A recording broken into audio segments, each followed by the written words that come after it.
The phase between ovulation, which is when an egg is released from your ovary, and the start of your period or a positive pregnancy test, is referred to as your luteal phase, which is also known as the 2-week wait for those who are trying to conceive. Your body starts producing progesterone after your egg is fertilized to help make sure your uterine lining is thick and receptive so an embryo can implant. To make this implantation successful, eating certain foods that help support progesterone and aid in the thickening of the uterine lining is going to be critical. My name is Julia, and I'm a hormone holistic health coach and a fertility nutrition consultant with a degree in nutrition, and I am here to help you embody a food-first approach for balanced hormones, improved fertility, and easier periods. Probiotics are key to consume during the 2-week wait, as research has shown that when your uterine lining is healthy bacteria, implantation rates are going to be much higher. This is because implantation relies on your uterus having lactobacillus bacteria, which is why consuming probiotic-rich foods like kefir, kimchi, sauerkraut, and yogurt are going to be key.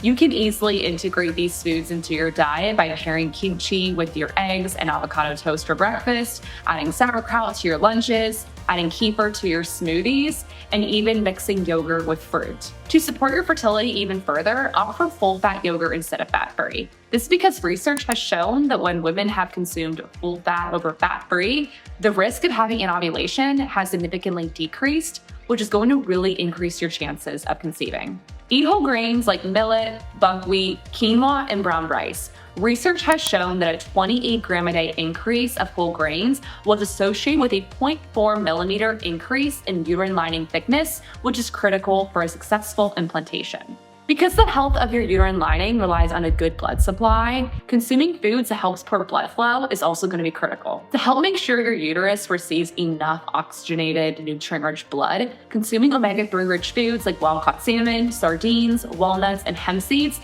is going to be really supportive. Foods like beets and bok choy are rich in nitrates, which help with producing nitric oxide in your body. This compound helps widen your blood vessels, helping make sure that blood, nutrients, oxygen are all being delivered to your uterus. Drinking enough water is also going to be critical for improving blood flow, so making sure you're drinking half your body weight in ounces of water. Another way to help with improving blood flow is going to be consume ginger. Ginger is a wonderful way to also reduce inflammation, but make sure when you're consuming spices that you are avoiding turmeric. Turmeric has an antioxidant called curcumin, which has been linked to a thin uterine lining, which is not going to be supported if you are struggling with implantation. While culinary doses are considered safe for this spice, you want to make sure you're avoiding any therapeutic doses, so anything over 700 milligrams a day.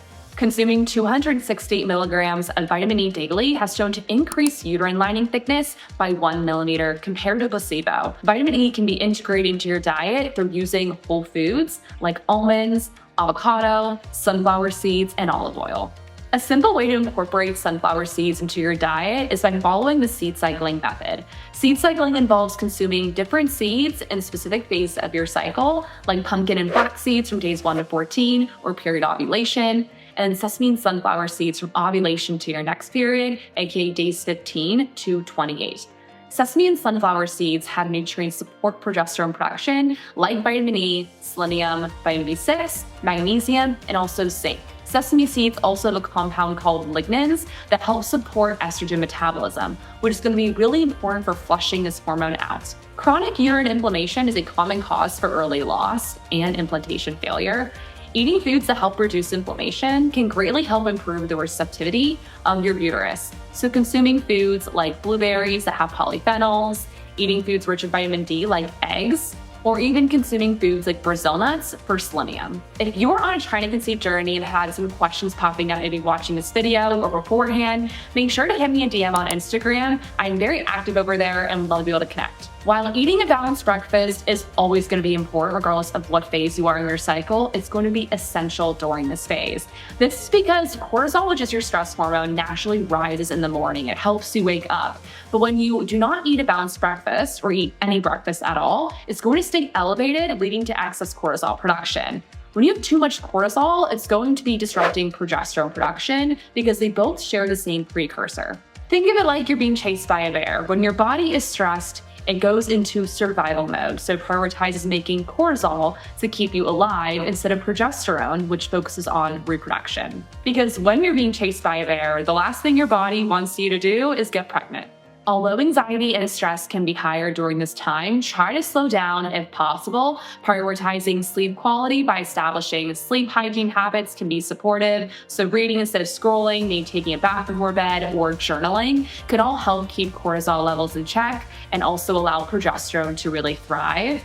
Also, saying no to commitments that are too demanding or prioritizing long walks, Pilates, and yoga instead of doing HIIT workouts. Eat bananas and avocados during this time. Both of these fruits are rich in vitamin B6 and magnesium, which help with progesterone production. This hormone is key for thickening your uterine lining, which is really important so an embryo can attach properly. These foods are also going to be rich in vitamin B9, aka folate. Folate is key for increased fertilization rates, and it also helps reducing neural tube defects, which has been shown to appear in that first month of pregnancy. I love bananas because you can add them to literally any dessert and satisfy your sweet tooth without all the added sugar. And avocados are also so versatile as you can add them to so many different recipes. Consider making a chocolate banana bread, maybe some gooey avocado brownies, adding them both to smoothies or even toast, and incorporating them both together to make a chocolate avocado pudding. The avocado helps make the pudding super creamy, and the banana gives that nice sweetness.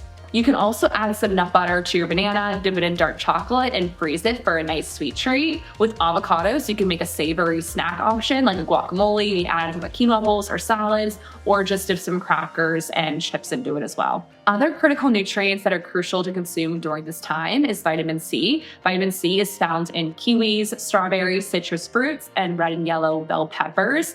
Zinc is found in foods like pumpkin seeds, chicken, red meat, and heart of home.